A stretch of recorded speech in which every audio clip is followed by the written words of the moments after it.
السلام عليكم. كي دايرين؟ بخير؟ لاباس؟ كلشي مزيان؟ في هذا الفيديو غادي نهضروا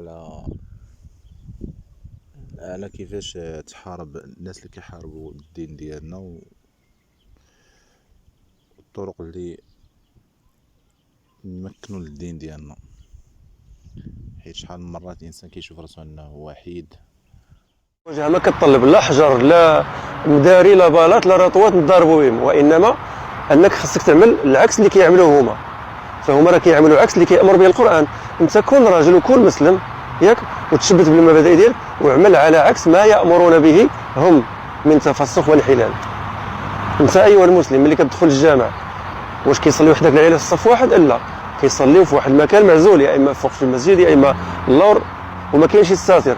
هذاك الحيط اللي داروه غير في العصور المتخلفه الحاضره. في عهد النبي كان المسجد مفتوح، النساء هما والرجال هما، وكيهضر مع كل شيء، واي راجل تلفت كيشوف المراه اللي كتهضر عادي.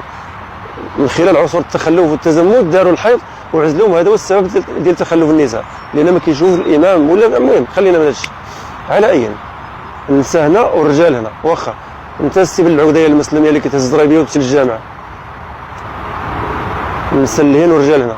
بنتك في الجامعه ملي كتمشي ماشي راه كتجلس حدا صعلوك ولا نعمم؟ اذا اين انت من الغيره؟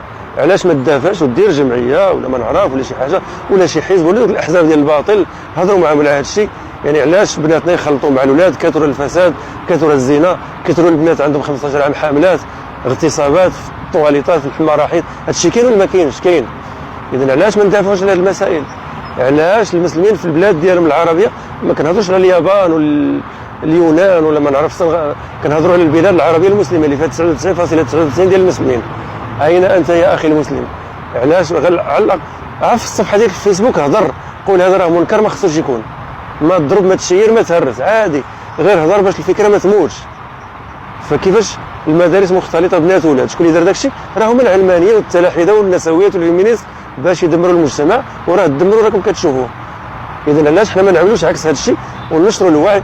وولادنا نقولوا لهم هذا الشيء راه ما خصوش يكون. والبنت ما تبقاش تضحك معاهم انت في المدرسه وتوصي بنتك انها ما تصافحش الذكور وما تضحكش معاهم وما تجمعش معاهم. راه الاصل خاص يكونوا البنات بحدهم والولاد بحدهم. واش انت اخي المسلم كتقول هذا الشيء لولادك او راك ماشي في هذا العالم اصلا؟ اذا طز فيك اي معارضه، اي لا للمدونه خزعبلات، لا للمدونه، لانك خايف من المراه تقارمك وتركب عليك لا غير. يعني انت ما كتعرفش من منظور عقائدي بالعربيه والتعرابي.